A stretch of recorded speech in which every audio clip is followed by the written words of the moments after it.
नमस्कार. शुभविवाह या मालिकेच्या येणाऱ्या भागामध्ये जबरदस्त असा ट्विस्ट येणार आहे.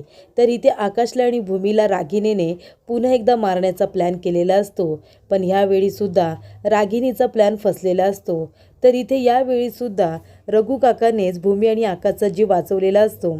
ज्या वेळेला रागिणीने बॉम्ब ब्लास्टमध्ये भूमी आणि आकाशला मारण्याचा प्रयत्न केलेला असतो, त्यावेळेला सुद्धा रघु काकांनीच भूमीचा जीव वाचवलेला असतो.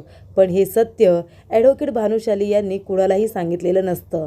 पण हे सत्य आता लवकरच आकाशच्या समोर येणार असतं. तर इथे नियतीने पुन्हा एकदा भूमी आणि आकाशला वाचवण्यासाठी रघु काकांनाच पाठवलेलं असतं.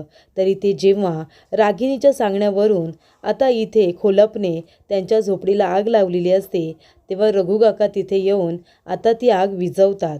आणि आग विझवून झाल्यानंतर इथे जेव्हा बाहेर आल्यानंतर रघु काका आकाशला आवाज देतात, आकाश बाबा. तेव्हा इथे आकाश त्यांच्याकडे वळून बघतो आणि त्याला खूप जास्त आनंद होतो.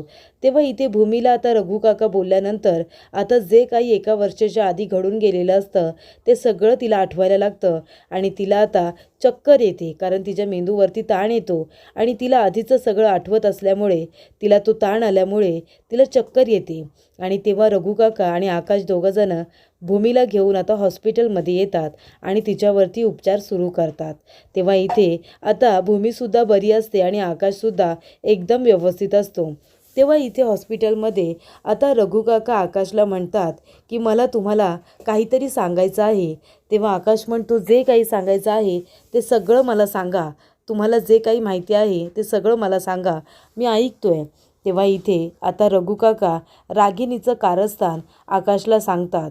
म्हणजे अगदी लहानपणापासून रागिणी आकाशबरोबर कशी वागलेली असते आणि त्याचबरोबर त्याच्या आईवडिलांच्या मरणाच्या मागे कुणाचा हात आहे, अपघाताच्या मागे कुणाचा हात आहे आणि आकाशला वेडं करण्याच्या मागेसुद्धा कुणाचा हात आहे. आणि त्याचबरोबर बॉम्ब ब्लास्टमध्ये आकाश भूमीला मारणारी व्यक्ती कोण आहे, हे सगळं सत्य आता रघु काका आकाशला सांगतात. आणि आकाशला खूप जास्त राग येतो आणि आकाश आता रागिणीची रवानगी जेलमध्ये करतो.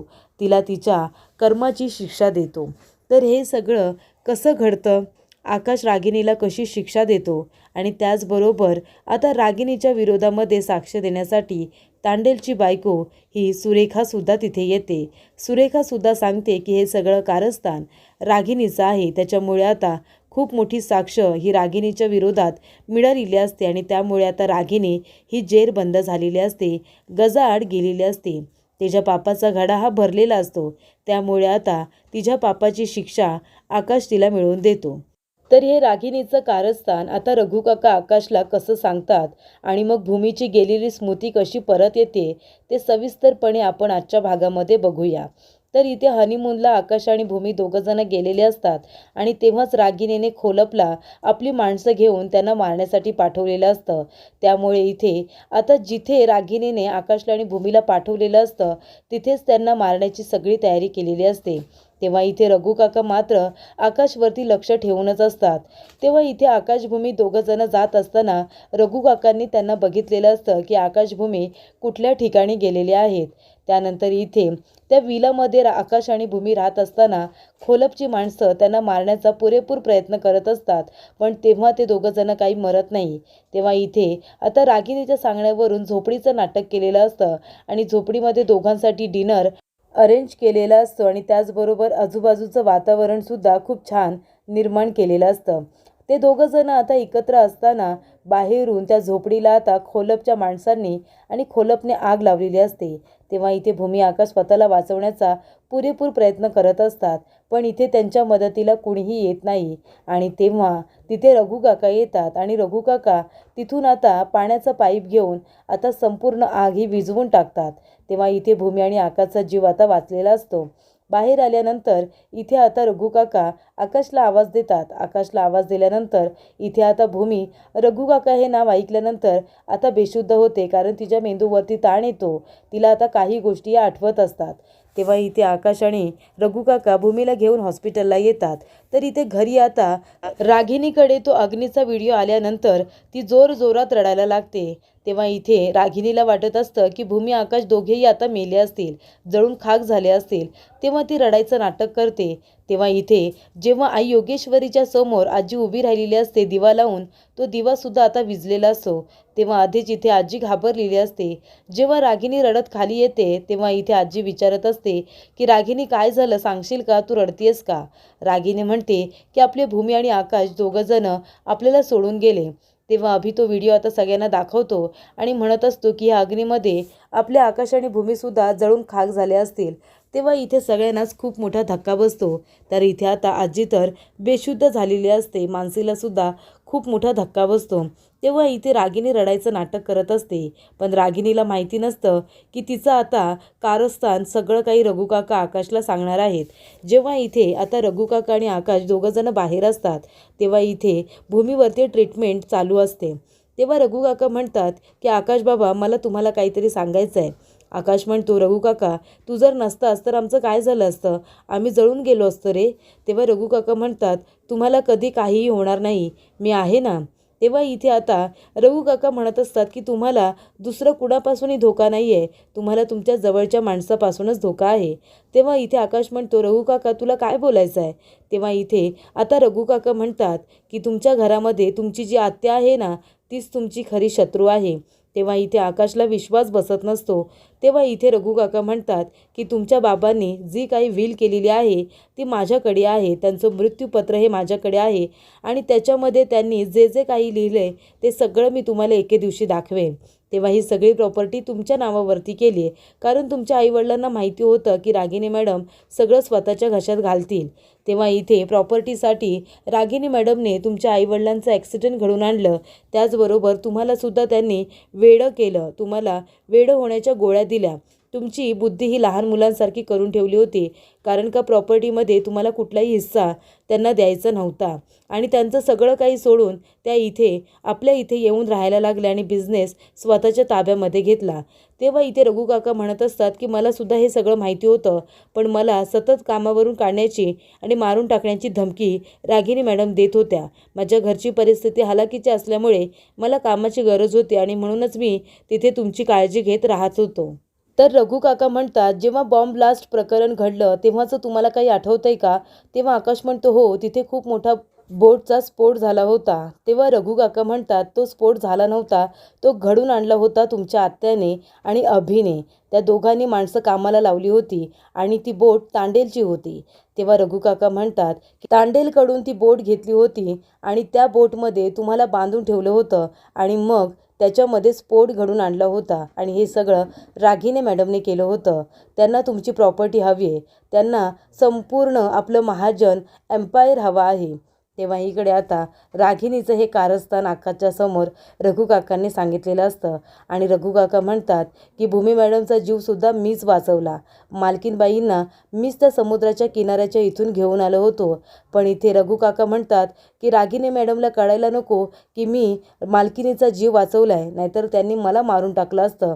म्हणून मी ॲडव्होकेट भानुशाली आपल्या ओळखीचे होते म्हणून त्यांच्याकडे भूमी मॅडमला दिलं आणि मी त्यांना सांगायला सांगितलं की तुम्ही भूमी मॅडमचा जीव वाचवला असं सांगा. तेव्हा इथे ॲडव्होकेट भानुशाली हे फक्त इथे बसले होते. भूमी मॅडमला हॉस्पिटलमध्ये मी घेऊन आलो होतो असं सुद्धा रघुकाका सांगतात. तेव्हा इथे आकाशला आता सगळं सत्य कळलेलं असतं. इथे रघुकाका म्हणतात की आकाश बाबा, त्यांच्यावरती अजिबात आंधळा विश्वास ठेवू नका. तुम्हाला माहिती आहे का, राजाकाकांना जेलमध्ये टाकणारी व्यक्ती कोण आहे? तर रागिनी मॅडमच आहे. म्हणून तर त्यांनी राजाकाकांना जेलमधून काढण्याचा अजिबात प्रयत्न केला नाही आणि त्यांना बेलसुद्धा मिळवून दिली नव्हती. तेव्हा इथे आकाशला हे सत्य कळल्यानंतर आकाश आता भूमी शुद्धीवर येण्याची वाट बघत असतो. भूमी जेव्हा शुद्धीवरती येते तेव्हा भूमीची स्मृती परत आलेली असते. ती रघुकाकांना ओळखते आणि ती म्हणते की आकाश, मला तुला काहीतरी सांगायचं आहे. तेव्हा इथे आकाश म्हणतो, बोल भूमी.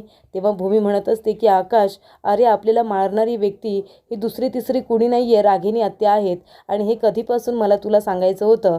रागिनी आत्यांना आपली प्रॉपर्टी हवी आहे आणि तू सुद्धा त्यांना अजिबात आवडत नाही. त्या फक्त तुझ्यावरती प्रेम असल्याचं नाटक करतात. तेव्हा आकाश म्हणतो, मला रघुकाकाने सगळं काही सांगितलंय. तेव्हा इथे आता रघुकाका आणि भूमी आकाशला पुन्हा सगळं काही सांगतात.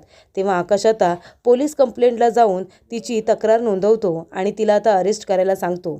तेव्हा आता पोलीस इथे रागिनीला अरेस्ट करायला येतात. तेव्हा इथे रागिनी त्यांना बघून रडायचं नाटक करते. आकाश म्हणतो की नाटक करायची काहीच गरज नाही आत्या, तुझं सगळं सत्य मला कळलेलं आहे. आम्हाला मारणारी व्यक्ती तूच आहेस, राजा काकाला जेलमध्ये टाकणारी व्यक्ती तूच आहेस, तर इथे भूमीच्या जीवावरती तू सुटली होतीस हे सुद्धा आकाश म्हणतो. तेव्हा रागिनी म्हणते, आकाश मी काही नाही केले, तू असं का बोलतोयस? मला तर तुझी किती काळजी वाटत होती माहिती आहे. तुम्हाला दोघांना जिवंत बघून मला खूप आनंद झालाय. तेव्हा आकाश म्हणतो, आम्हाला मारणारी तुला आनंद झाला का? तेव्हा इथे आकाश म्हणतो की आत्या, तुझं सगळं कारस्थान मला कळलंय, त्याच्यामुळे आता माझ्यावरती हे खोटं प्रेम दाखवू नकोस.